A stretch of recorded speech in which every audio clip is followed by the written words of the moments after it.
What's up, Auburn? Pastor Crespo here with Pastor Dustin Hall of the Try Jesus podcast. We are here today to do something we haven't really done. We've done a lot of things in the community, Dustin. By the way, what's up? How you doing? Oh, I'm doing okay. Yeah. All right. We've done a lot of interesting things in the community. We've been to the community center there, the Washington Community Center. We've been to a bunch of different sites throughout Auburn, just trying to connect, highlight how special Auburn is. Did an episode on the Irish in Auburn on St. Patrick's Day. That's right. Went to the Willard Chapel for the Firemen's Memorial they do every year. That's right. Visited there and did some things. We put in a plug for Home Depot, which no one has gotten back to us yet. Waiting on that really steroided. What is that? The golf cart on steroids? You know, it's like a gator, isn't it? I don't know. I don't know. It's you that wants it, not me. Well, I want it. I could. My wife won't let me buy it. But anyway, that's another story. But here we are. We've been, going through a lot of different places and things in Auburn because Auburn is a special place. But today we're doing something that's new, right, Dustin? We're interviewing someone. Now, they say in life, it's not about what you do, it's about who you know. I don't know if that's true. Are you advocating for intervention here? No, I'm just saying. That's a saying. That's a saying in life. It's not about what you do, it's who you know. And so, if that's the case, if that's true, then you really want to be watching this podcast because we're interviewing someone that you need to get to know, and that is Chief Androsko from the Auburn Police Department. Good morning. I want to welcome you to the podcast. Thank you.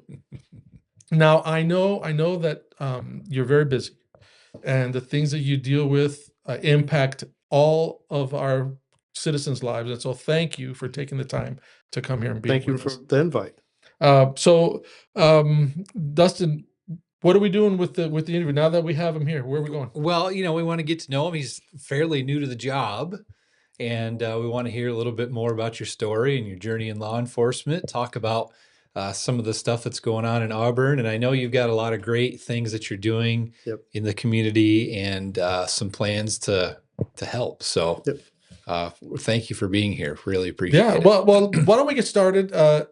First question. Of course, well, you mentioned that he's new, but you're not new to the Auburn Police Department. You're new as the chief, right? Correct. But before we get to the chief part, I'm just curious, how did you even get involved in law enforcement? And how long have you been in law enforcement? So come May 1st, of 18 years at the Auburn Police Department. Actually, till recently, I was working part-time also for the Village of Weedsport for about 14, 15 years. So I did both. I enjoy both. I went from troop, graduated from Port Byron.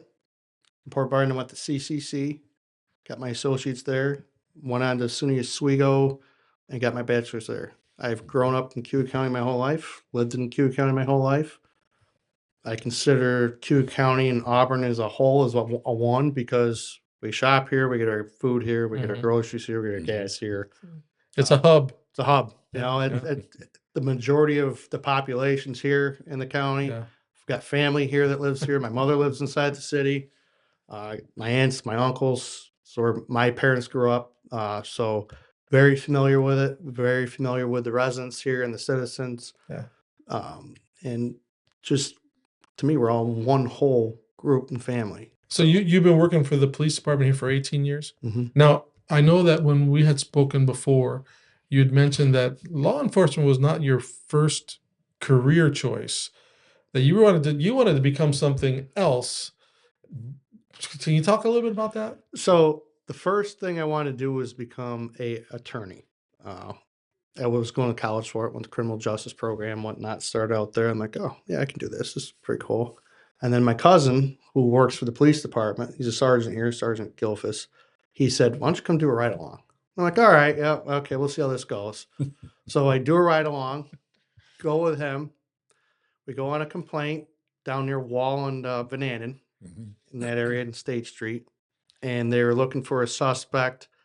And as they go in the building, I watched the suspect run. He's running along the roofs. They're in a foot chase with him. I'm like, man, this is like cops. Not realizing we are cops, So, but it was just, right then that second, I changed what I wanted to do. And I knew that the adrenaline rush at times, which probably shouldn't, but you do. You get the adrenaline dumps on certain Yeah. calls because it's fun. Every single day is a new adventure. Every single day is a new call. You're learning something new. You're seeing something new. And that's what makes this job kind of special compared to some jobs you're kind of in a cubicle and you're seeing the papers come across. It's not like this. Our office is a patrol car. We get to engage with the public. And some days, if you don't, you just want to cruise around and handle the complaints, you can do that too. We encourage people to be proactive as possible, but we're human. There might be a day that it's a bad day, so I'm going to just handle my complaints and do my business.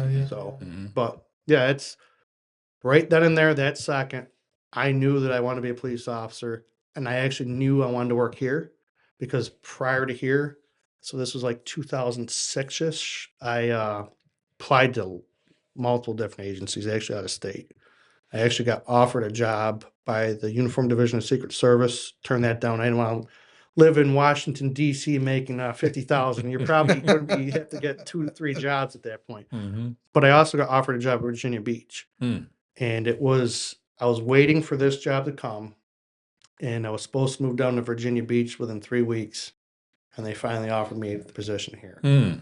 So then I declined, obviously, down there, and been here ever since. And I'm glad I took the position. Yeah. Well, you've been here a long time. You get to know people. I think there's a benefit, right, to not just be a police officer, but someplace where you've been there a long time. And thank you for what you do. I mean, we were talking about this beforehand, but the idea that you chose to do something that today, I mean, a lot of people. Well, I shouldn't say that. I'd say in the news that they seem to always have something negative to say, and you guys put your lives on the line every day. You put the uniform on, and you're out there. Imagine what life would be like if we didn't have the police. Right. It'd be a mess. Yep. We obviously have a great group down at the police department of men and women. Every single day they give 110%. Proud to lead them. They just, every single call, they're professionals. They're clear and concise with their messages, and they do what they're supposed to do. And they try to help the community and make sure it's safer and make sure the people feel it's safer too. Because you want to have that feeling too. Not just it is safer, people want to feel safe too. So I know that we try to do the best job we can in regards to that, and we will continue to do that. So. Great. Question for you. So now that you're the chief, when did you take on that role as being the chief of the police department? I took over at about end of January. Okay. Prior to that, I was in charge. I was the captain in charge of our patrol division. Okay. And our school resource officers, our scheduling, and our GIV, which is our gun-involved violence elimination unit. Okay. Prior to that, I was, I guess I should start at the beginning. So I got hired in 2007. Came a patrolman, did my 6 months at police academy at Onondaga. From there, went to the road, did about 5-6 years on the road, got promoted out of there as an investigator with the Finger Lakes Drug Task Force. Finger Lakes Drug Task Force is comprised of Auburn Police, Cook County Sheriffs, New York State Police, sometimes the Army National Guard. We work hand in hand with multiple local, state, out-of-state agencies, federal agencies, DEA, ATF, FBI. Locally, we work hand in hand with Onondaga, Seneca County quite a bit, Wayne County here and there, and same thing with Oswego. Cortland, we touched on here and there, but with that, you would travel the whole state of, obviously, drugs and guns. They don't stop at your jurisdiction, but because most of the cases we were handling were felony cases, we got to follow the suspect to wherever they were going. Right. And that's when you would join forces for the most part and do those investigations. That's what made it fun too, because you're meeting, you're expanding your knowledge and you're expanding your network of people. And that's when you get to meet people. And when you go to different conferences and stay like, hey, what are you guys doing? You know what I mean? Then obviously at those conferences, you might have go to dinner later on and whatnot. Get to know each other more. But after I was done with the task force there, I got promoted out of there and became a sergeant. Yeah. As a sergeant, and was sent back to midnights, and then rotated through all 3 shifts as a sergeant because ours is based on seniority. Our contract is. So once I made the day shift, within 2 months, lieutenant position opened Yeah. up, got promoted again, went back to midnights. I did probably. So they Yeah. reward you Yeah. by putting you on Yeah, oh, midnights. yeah. Good times. Okay, all right. Uh, Okay. So at that time, I probably had close to 7, 8 years working overnights. Yeah. It's a different animal. For those who haven't worked it, go find something else. But I can say this, like, I remember nights on midnights that I would work patrol and it'd be dead of winter and it'd be eerie. You walk out and now you'd see the street lights, but it would light up like it was daylight because Yeah. it'd be snow covered. No, right.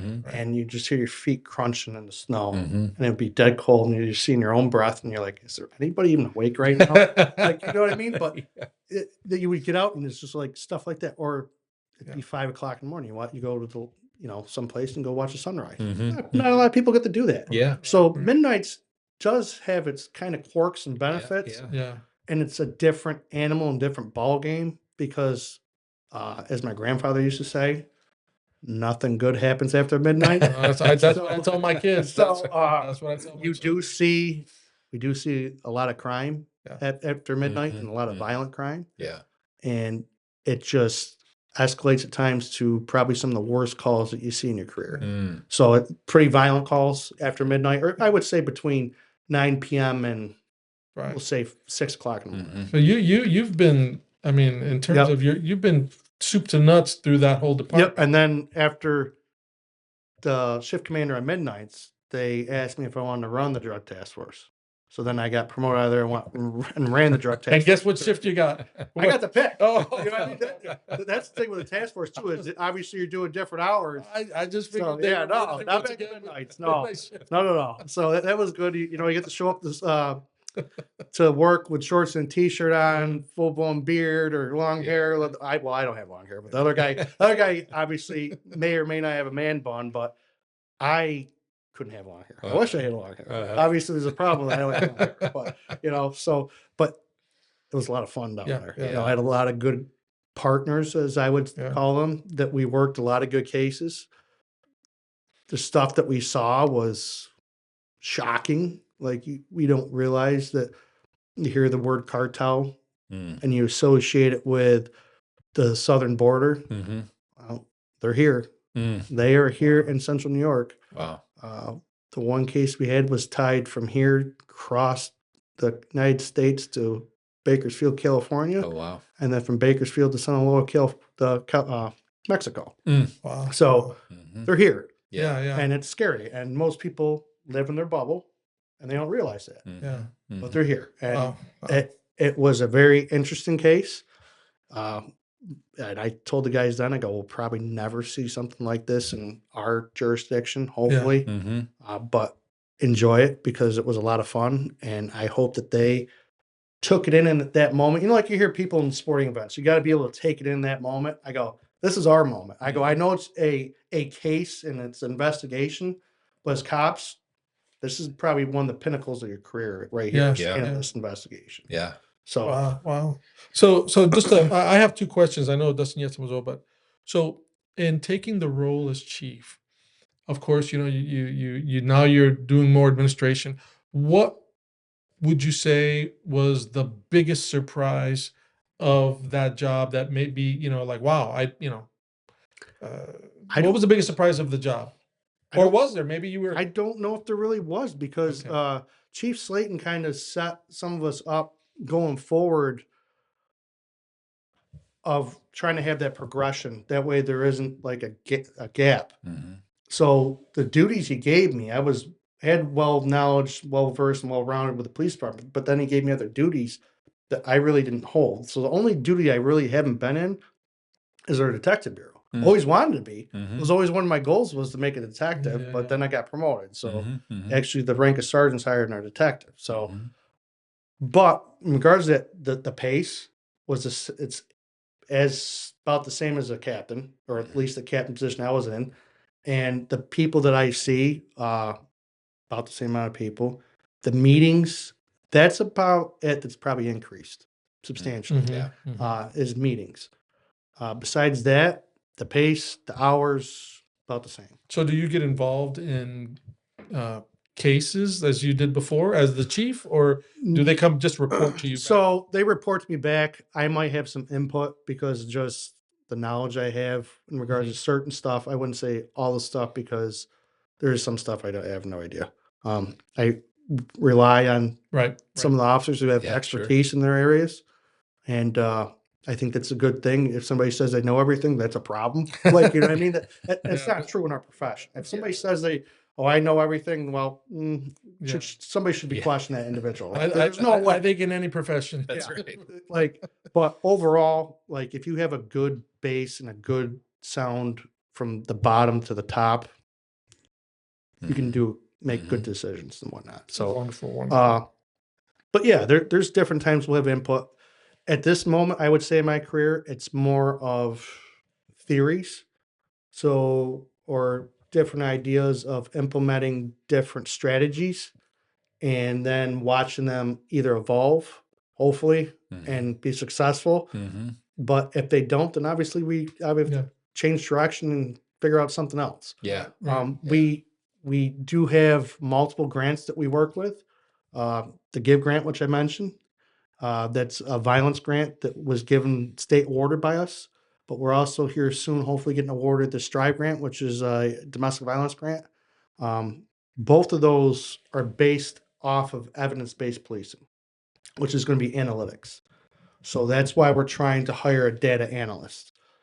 With us, with getting this data analyst, they should be able to break down the day of the week, the hour of the day that we need to deploy officers in a certain area.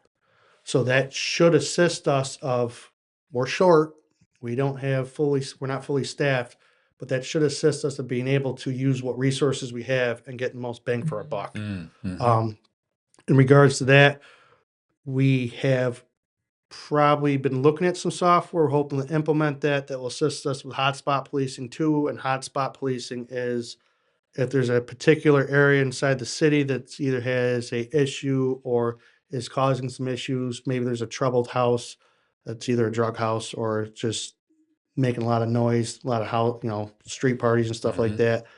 We will send in a group to go do hotspot policing. 15, 20 minutes in, it's not zero tolerance.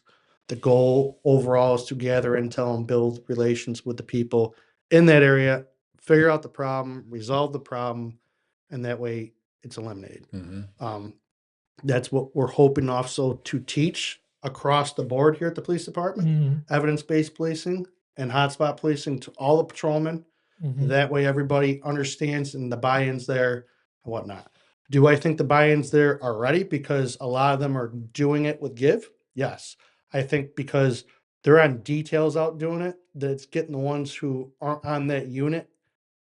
They want to be on the unit. A lot of them. They want to be engaged in doing what they're doing, and sometimes they'll tag team up and go with them. I think I know not to hog all the questions. I know you have questions too, but I think that the average person may not understand they look at maybe the role of a police officer as you're just basically responding to calls and that's it. But what you're talking about, you had mentioned this earlier in a previous conversation, the idea that you were actually studying, analyzing trends so that you know when to deploy more, where, when.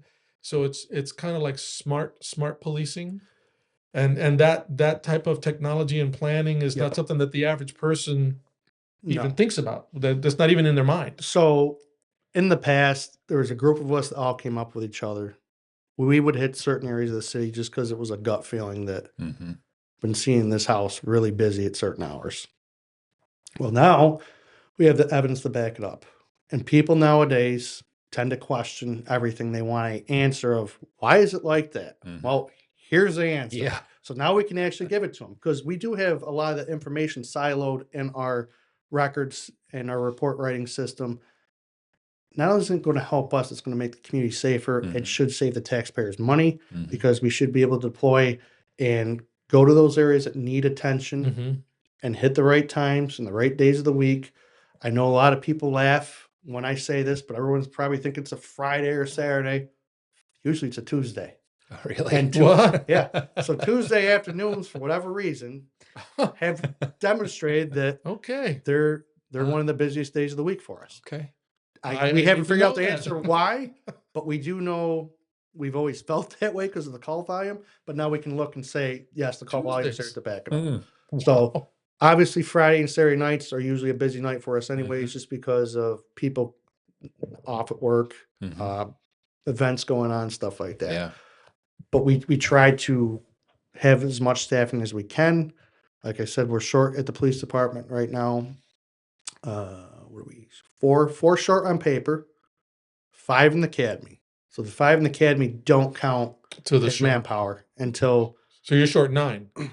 more than that because I got one out injured, another one out injured. So we're short 11. Okay. A shift normally has about 14 people. Right. So we're almost a whole shift short. Oh, So you have the budget, you just don't have the bodies. Correct. So we have a recruitment and retention problem, I would say. So if we were to say, you know, take a moment to advertise the police department and what would you say to someone? How would you steer someone to look at law enforcement as a career? So as a career, we try to lately engage with the younger individuals. So we'll go to the schools with community engagement events. You'll see us out there with Give and with the police department. In regards to Booker T, once a month has a after school program. We'll send the officers there. They'll play either kickball or some sort of event with them. This past spring break, for the individuals who couldn't go on trips, we teamed up with the DA's office, the Q County District Attorney's office, and also Auburn Housing. We purchased PlayStation 5s along with televisions, and we sat down with the kids and tried to engage with them by playing video games with them.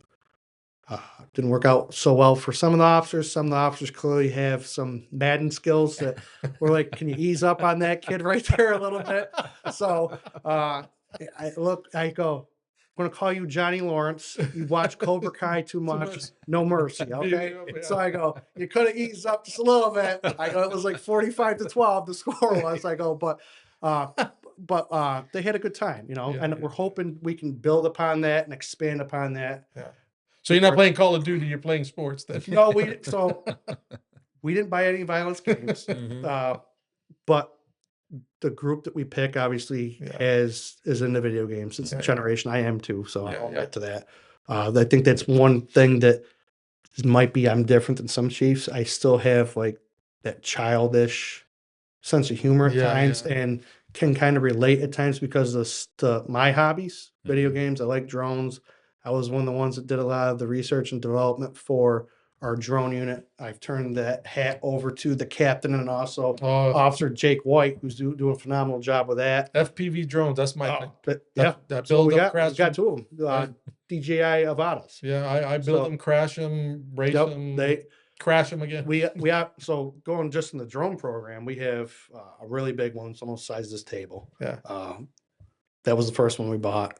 It was made by Fleur, which is a company that makes the night vision. Yeah, yeah. Mm. So That's that- branded by them? it's Fleur? so it's Arion, Okay. but Fleur owns the company. Okay. I didn't know They're they out had of their own. Canada. Okay. Yep. So it's called a Sky Ranger. Okay. Massive drone, like it's huge. So is it to find people or So what do we, you we do? use the drones to find individuals, either suspects or people that have some form of disability, that might have either autism or elderly. We just used it last week to try to find some elderly individual who had dementia Mhm. that was out the day it was freezing cold, Okay. Wow. that was out in the elements for a long time. Obviously, you want to catch it as fast Sure. as possible. So we used our night vision and our heat to try to find them. And did We did, but we didn't. It wasn't found with the drone, but Uh-huh. we did locate the individual and they were safe. yeah, yeah.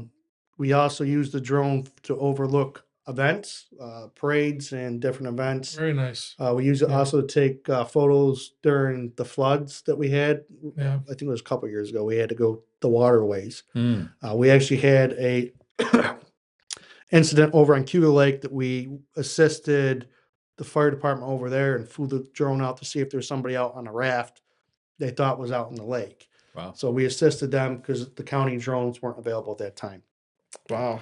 We try to use as much as possible. I think it's a great resource. They team up with the ERT, our emergency response team, which is our SWAT team, and they work hand in hand with each other. I love the drone. I think it's cool.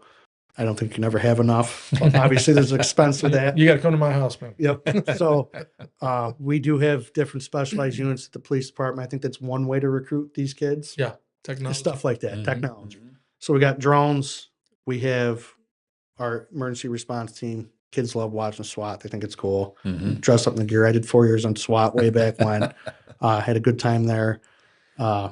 Soon, obviously, some people probably seen in the paper that we're looking to purchase a rescue vehicle. Mhm.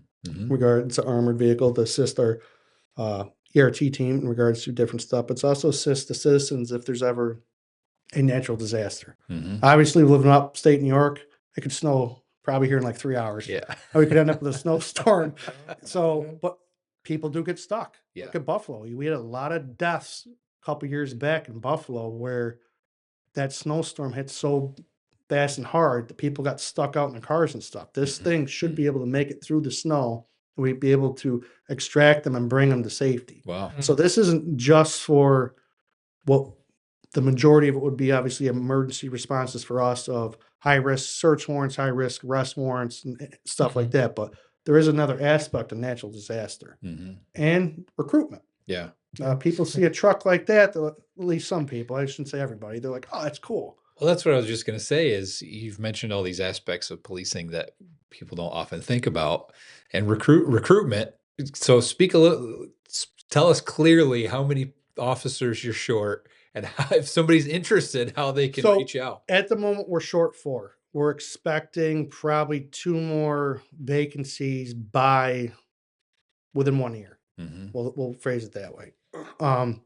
Hopefully no more after that. We lost an individual this week to I believe they are looking to change careers. Mm. Completely different type of not policing, going something else. We lost 2 in January to another agency to transfers. Mhm. The reasons for that was one lived over in a different county and they wanted to be closer to their house. Mhm. And it was similar to the second one too, but they also were a detective with us and they got kind of burnout because of the call volume we have. Mhm.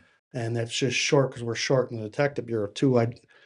With the Strive grant, we're hoping to get up to 6 detectives.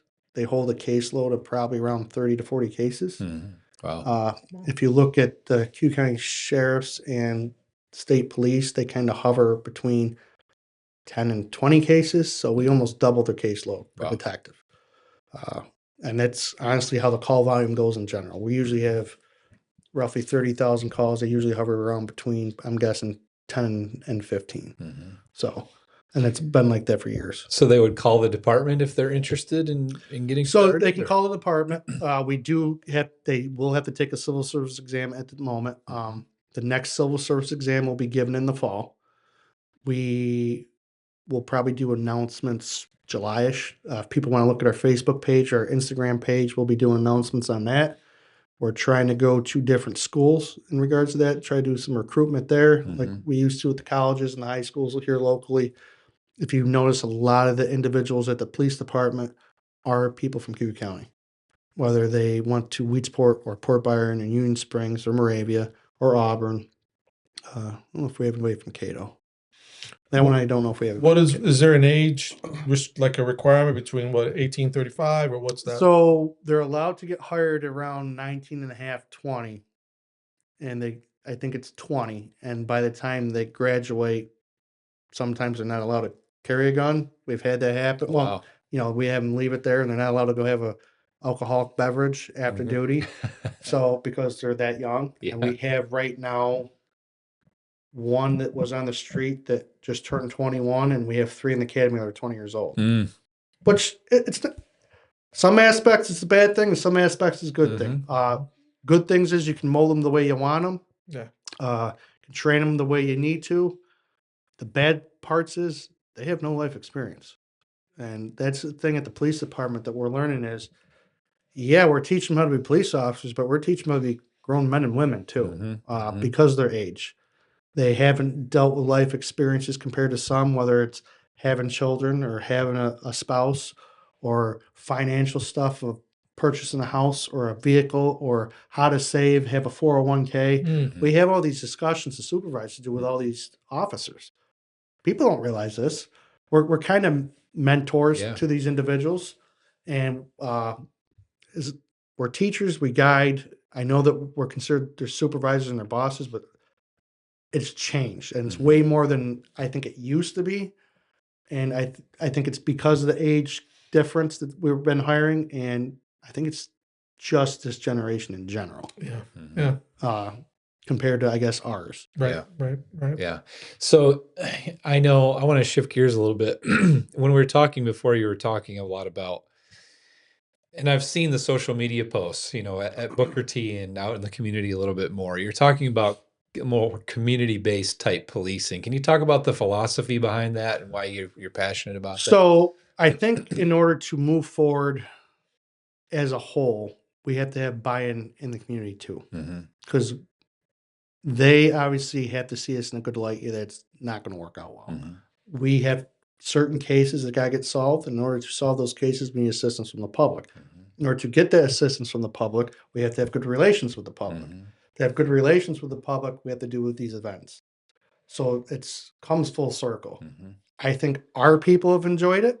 I think that you'll see, I think it was 2 weeks ago, we officers went to Oak Creek and they illuminated the basketball court and they played basketball with the kids. I thought the kids enjoyed it. The cops enjoyed it.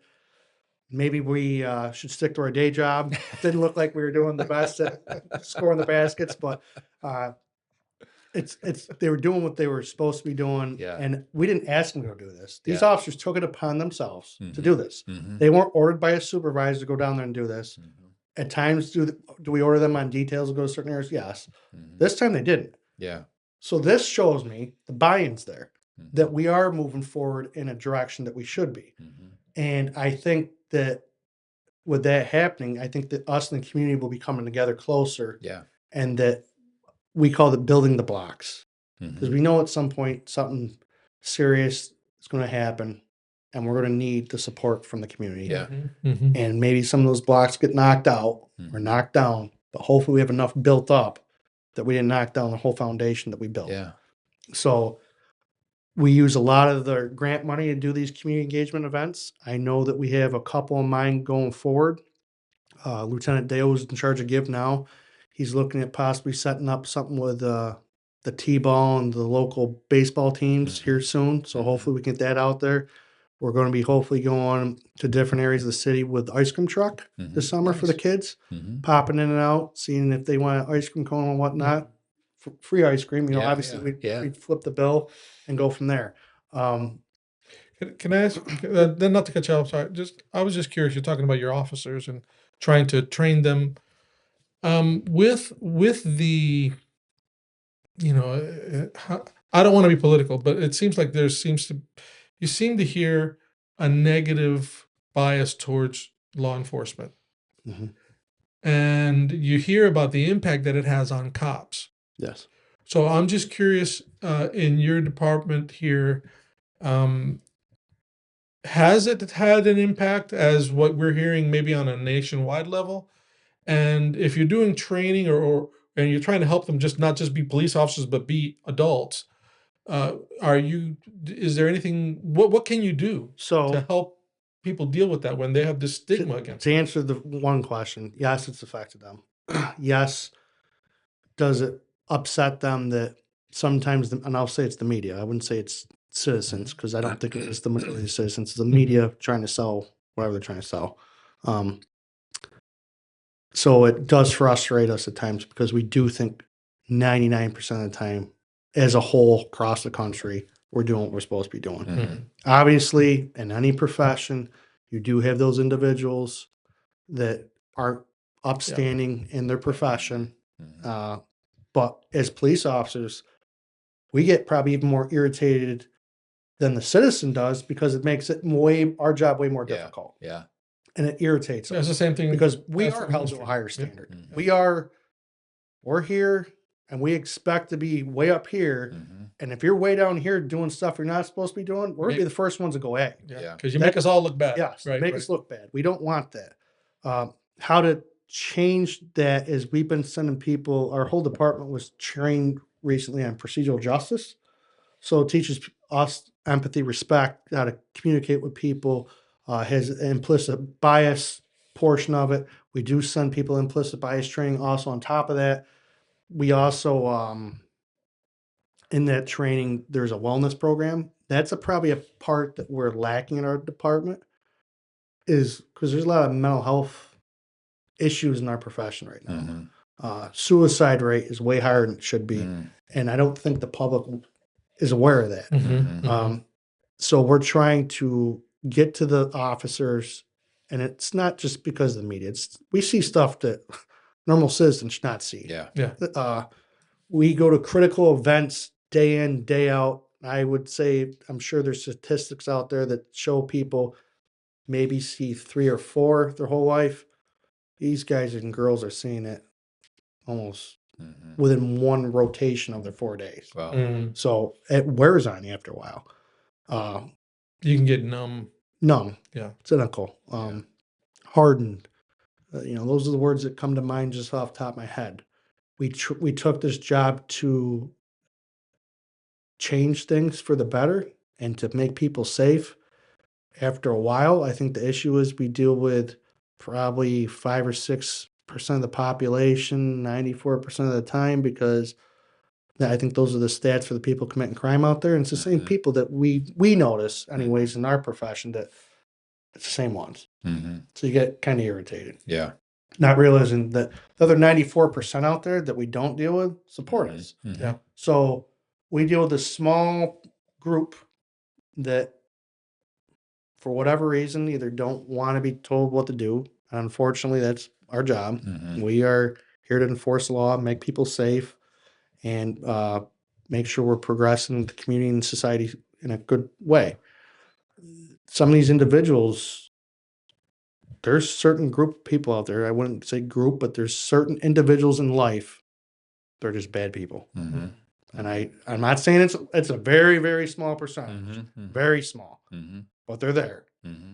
And our job is to try to catch them, what they're doing, whether they're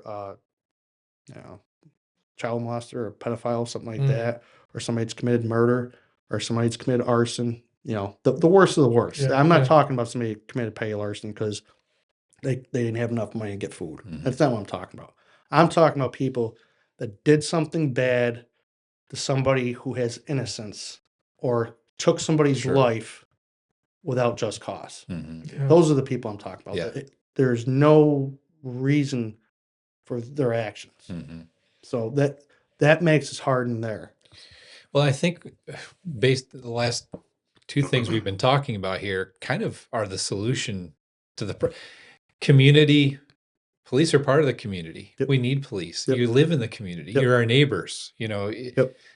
And as citizens, we need to embrace all of our community and realize the importance for our police force, show appreciation.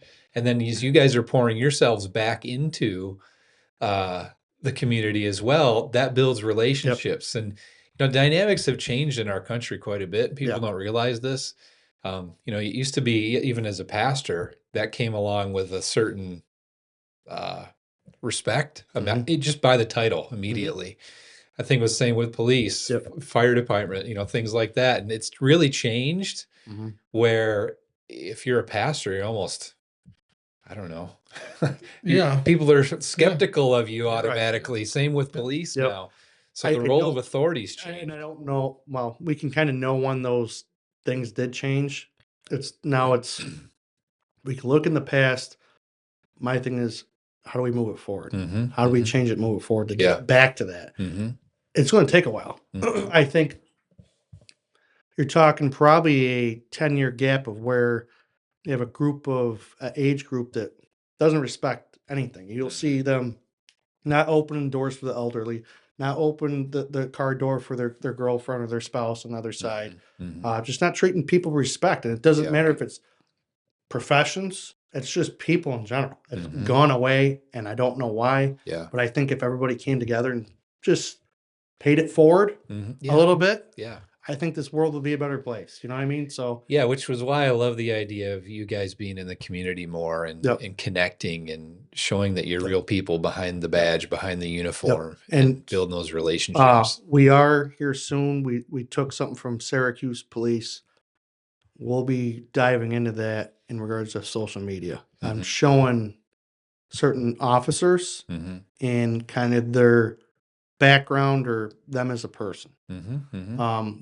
We thought this was a good way to outreach the community and show that we are humans too. I get it. Mhm. We're wearing this and we got this on, Yeah. but it's a good way to show that we're human. Mhm. We are going to make mistakes. Mm-hmm. And if you can get to know me, yeah, Yeah. you can say, hey, I know him. He's not a bad guy. Yeah, he made a mistake here, and or he's doing a really great job. That's why I can say I know him. I'm proud to know him. You know what I mean? So we are trying to do that. We're trying to use different forms of PR to put out to the public of showing what we're actually out there and doing. Mhm. I think we've done a pretty good job.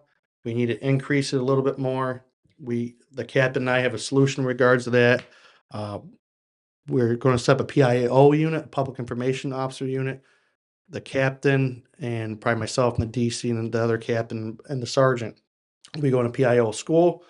But on top of that, we will be also trying to increase our social media. Mhm. And I think we have a little bit of showing our felony arrests. I hope people have noticed that we have been increasing our press releases in regards to our felony arrests. So you're telling people you're being transparent, so people know what's happening, right? We're not doing it on violations or misdemeanors, Mhm. but we have been on our felonies.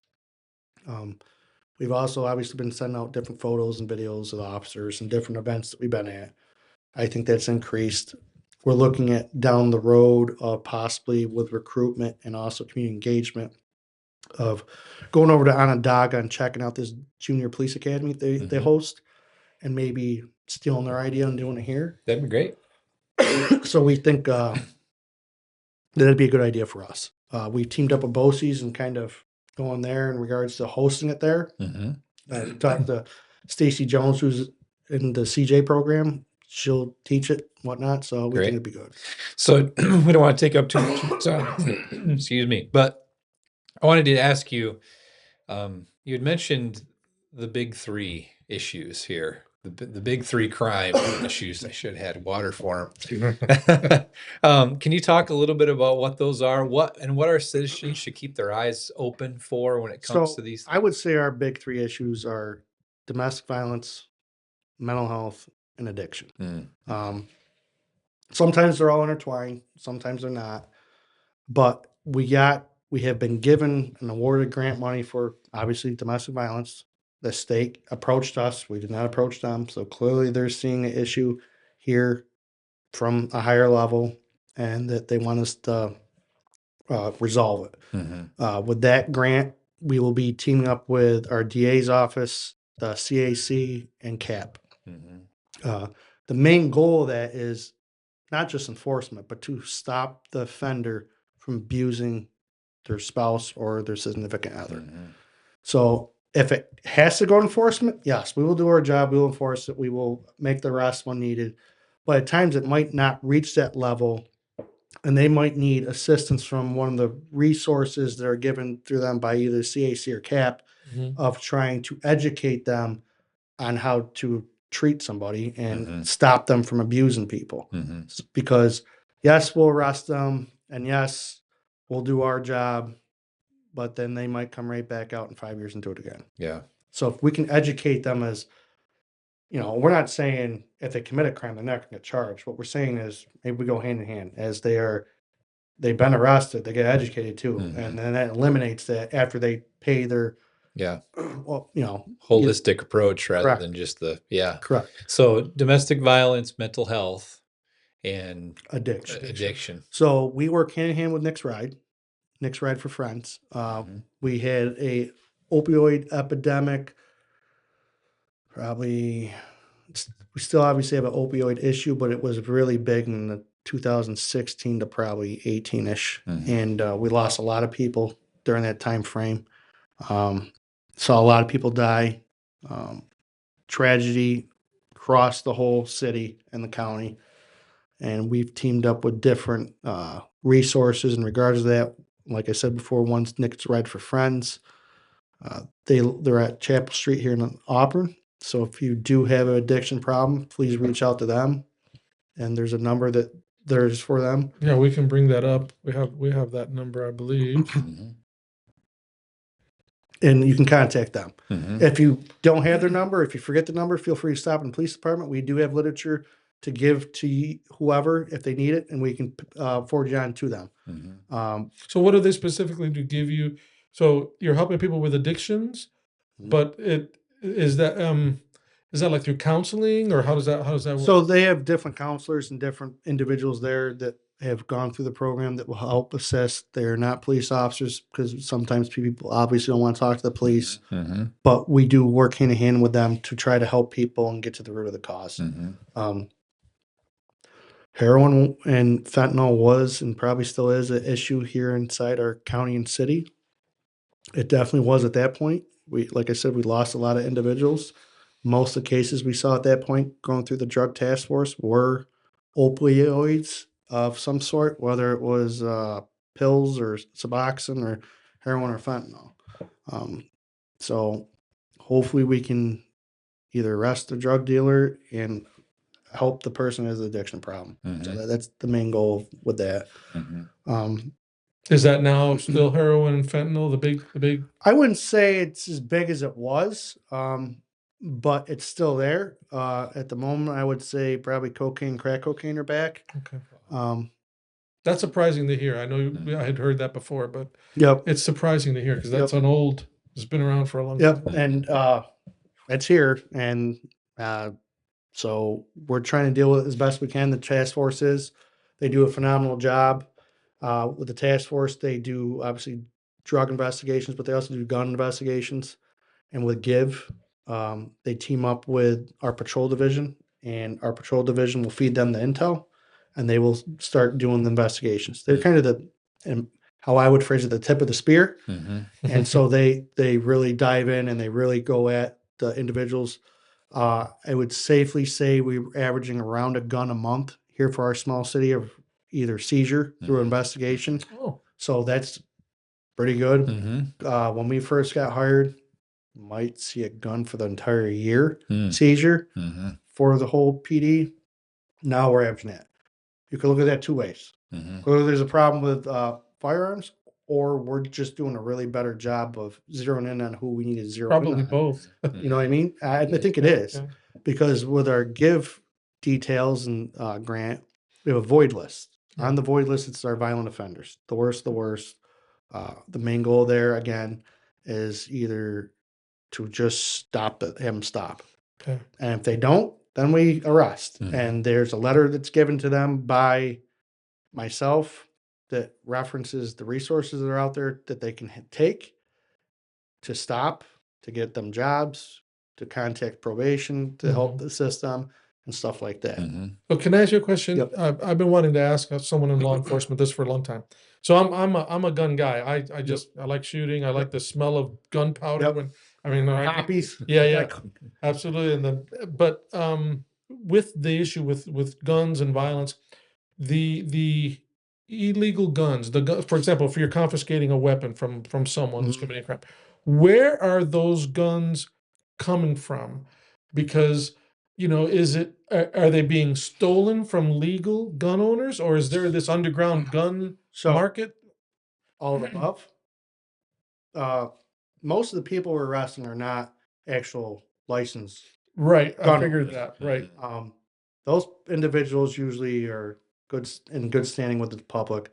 Usually, the ones we're arresting have some sort of affiliation, either with a gang or a group, or they're doing other stuff such as drug dealing or just trying to commit violence of some sort, robbery or burglary or whatever it may be. Mhm. The guns do come from out of state at times. From down Mhm. south, we've had some from South Carolina, some from Texas, some from Florida that we've seized off of these individuals. But are they buying them off of a Some are straw purchase okay. through family members Mm. or associates for that, criminals? associates to them, Really? and then it finds its way back up here. Okay. Some of them are stolen guns off of legal gun owners. Is it I mean, what's the percentage? I guess I was, Off the top of my head, I couldn't give you that. I have to go No. back and look, but the ones we do usually are not from New York State. okay. I can tell you that. They're usually from out of state. Wow. We've seen anything from handguns to long guns to ARs, AKs. I don't want to call them assault rifles because Yeah, I'm a that's gun guy not too. right. You know? So Anything exotic? I probably shouldn't be asking on the Try Jesus podcast, but I guess what's your version of exotic? well, I don't know. I mean, Have we seen anything fully auto? No, no. no. Okay. So It's not a good question. Sorry. No. He's gonna get after me after we're done here. no, you're good. There's one thing, we had a previous conversation, and there's one thing that I thought was really interesting, that we had asked about canine units. Yes. And there's an aspect of the canine units that is emerging, and you're thinking about adding to the department. So we have soon, I guess, what I'm trying to push, or hopefully one of my goals, because when I took over, I assessed for about 6 weeks. People Mhm. probably wonder, what is this guy doing? He hasn't said anything. But I want to see kind of where we're going, what we need, trying to get my feet underneath me, different job. But then I sent out a 3-page memo of goals for the next 3 years. And I went down the hall. They're like, those are some hefty goals. I go, yeah, they are. I go, but we're already moving forward with probably 2/3 of them. Yeah. Well, some of them, yeah. Is some of it a wish list? New police department? Sure. Mhm. I go, we know how much that's going to cost. That's a long-term goal down the road. Do we need it? Yes. But because we're such a young department and a lot of our supervisory positions are getting locked up, and with us, it's seniority based. So our detective bureau is going to be locked up here probably soon. And same thing our sergeants and higher. To keep people motivated and keep morale up, you got to figure out a way. And one way to do that is specialized units. One of the specialized units back in the day was commercial vehicle enforcement. They'll go check, make sure all the trucks are DOT compliant and whatnot like that. Kind of good fun gig if you're into vehicle and traffic stuff. Another unit that was brought to my attention that some of the people are interested in was bike patrol. Sure, we'd have to look into that, see how much the bicycles cost, because it's not like I can go get a Huffy at Walmart and put it on the back of my car. But you know what I mean? But there's With the different lights and the Yeah. siren and Yeah, everything. but to us, it might be beneficial to have them ride around downtown Yeah. during some of the shifts when we have different stuff going on. So yeah. it's something to look into. Yeah. And if the officers are asking for it, why not? Mhm. If that's Yeah. what they're kind of interested in, Right. and if you get the buy-in from them to do the stuff and they want to do it, why not give them the resources to do it then? Right. Because that means they're out there doing their job and they're doing what they're supposed to be doing. We just don't want any tight shorts. No. Well, yeah. So I don't know how that would work. You see, that's not a question you should be asking on this podcast. So That's worse than my gun question. No tight shorts. so Reno 911. So then we move into the canine portion. Obviously, we had canines in the past. We had 2, mostly for enforcement. We'd like to have one again for that, for either deterrent for bar fights and stuff like that. When we used to get quite a bit and we end up with a large crowd of people, the dog tends to deter people and Yeah. disperse them. That gets It's a people's very attention. good tool. It's a very good partner to have when we're doing building searches at midnights, and the dog can find the individual once pitch black out. We can't. So also for tracking purposes, if there's an individual maybe has needs, maybe that dog isn't per se enforcement dog, but can search with its scent. So look at that. The new aspect, the new day and age, which has been brought to my attention the last couple of years by a particular officer, Officer Shanger. She Shout out. she has asked about a therapy dog. Initially, I'm like, what are you talking about? Come on. A fluffy poodle. However, there's literature on it and it appears to work. So the premise behind it is that at times we will take the dog to mental health complaints, which is one of the other top 3 problems that we have, in my opinion, inside the city and the county. It might de-escalate that situation. That might calm that individual down. Also, it's a good tool to bring inside the school to build that relationship between us and those young adults and young And it's got to take a lot individuals. of training to train, wow. Yep. So we are looking at that also. I think that's a good aspect. And again, there's officers that clearly want it. Mm-hmm. I think it's a good idea. She's clearly spearheading that, and I'm letting her run with it. She'll send me something about once a month, a different text or something from a different thing, either on one of the police websites or something. See, look at this. See, look at this. I'm like, all right, I get it. But that's a couple of the specialized units we're looking at is some of those. I think those are good ideas. Again, it keeps people motivated. It keeps people, if some of the supervisory positions aren't there yet, not only are you giving them something to want, they're getting experience. Yeah. And right now, 75% of our patrol division has 7 years or less. And a veteran police officer is considered a veteran at 7 years. So the majority of our patrol division doesn't have the experience. So if we can give them resources and training and different stuff to get them to where they need to be and better, well-rounded officers, I think that's ideal. Like I always tell them, I go, and I said this when I was at the drug task force, I don't care where the idea comes from. If it comes from our guy who's down there just assisting us back in the floor, and it's the best idea, we're going forward. Good idea is a good idea. Yeah. And they're like, okay. I go, it doesn't always have to come from me or one of the other supervisors. Yeah. I go, if it's the best idea on the table, that's how we should be moving forward. Right. So, and that's how I think it should be done. Do we make the decision in the end? Yes. But if they bring the idea and I'm like, that's a good idea. You know, that's really good. Give me some more on that. That's how we tend to work at our place. Yeah. And then it gets you, again, the buy-in. And with this generation, you got to have that buy-in to keep them motivated, to keep them going, to keep them working. It's a different generation than when I got told, go down there and watch that street. Yes, sir. Go down and watch that street. This time, go and watch that street. Why do I gotta watch that street? Why do I gotta watch the street at this time? Like, it's like, well, one, I'm your boss. Kind of like with my kids. I'm your dad. Go ahead and do that. I told you so. But it's also because, well, this individual we know is, you need a street block because we got cars coming in regards to a special investigation. So you got to either do surveillance or we got to have it locked down. So we have to give them reasons behind it now. We never used to have to do that. Yeah.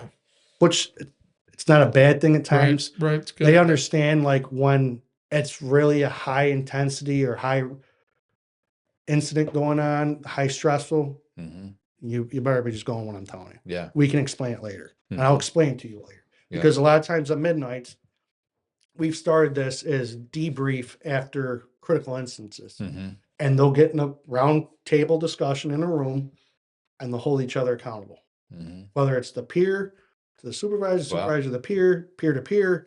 That way they can say, hey, you should have done that different. This is how we should have done it. This makes more sense. Or, you know what, maybe this was the better solution on this, or we did this overall really well, and there really wasn't much we need to change. Yeah.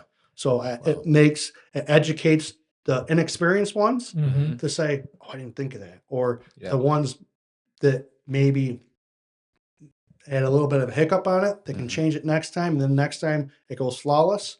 But we try to do that too on our calls. Awesome. So I appreciate you pulling back the curtain for us today. Yeah. You know, and one thing I've taken from this after speaking with you is we need to be showing more appreciation to the people that are laying their lives down every day, putting them on the line anyway. And as a community, we need to be there for each other, especially those that are under high stress and doing things that we don't even know that they're doing quite often. So thank you on behalf of myself and podcast and I know the men and women down there appreciate you saying that too. So absolutely. If quickly as we close here, if you had, what do you want people to say about your tenure here when it's all said and done? When it's said and done, well, as the old phrase goes on our place, within 5 years, if they remember you, that's great. In 10 years, if there's a story behind you and they can remember that story, phenomenal. About year 20, your name might be on the wall, might not. They might not remember you. For the public, I just hope they say that I was honest, clear, concise, and tried to build the relationship better, because I do think there is a bridge. We just need to sturdy it a little bit more and build it, tighten it up, and between us and the police department. I think officer wise, I hope they see that I try to make it better for them, of giving them different resources and different equipment. At the moment, we've looked at we switched to different firearms. We obviously are getting the rescue truck. We're looking at different belts and whatnot because they think that those ones work better for them. And I'm like, if that's what works better, and most of it, we need to get with the times. So we're looking at different equipment, uniforms, and different stuff. I think having the buy-in with the officers pushes that morale needle, which pushes production, which makes the streets safer. Yeah. So Great. I just hope that in the end, they're like, he came in, did what he's supposed to do. Overall, the chiefs I worked for have been phenomenal, and they've done a great job. The 4 I've worked for, the 3 in particular have done a really good job. So the one that hired me and the 2 most recent ones for sure. Great.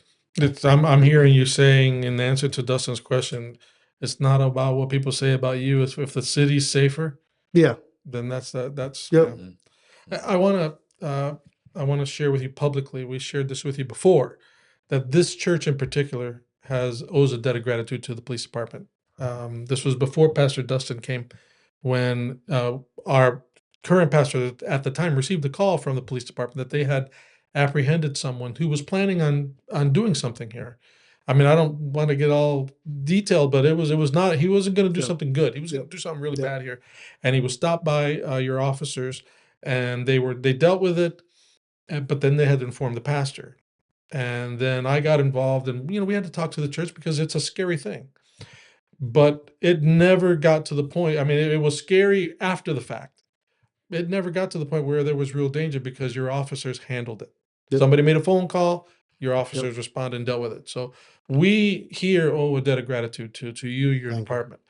I just want to, for my 2 cents, Dustin, you shared your thoughts. Chief, there's a verse in the Bible where Jesus said that there's no greater love than someone who's willing to put their life on the line for their friends. And I think, it describes, of course, he's talking about himself, but it also describes people in your profession. Yep. That you don't do it for the money. No. You're not doing it for the money. You do it because you have a sense of duty, you want to help, you want to be an asset. When your time on this earth is done, you want to look back and say, I was part of the solution to the problems of this world, not a part of the problem or a bystander.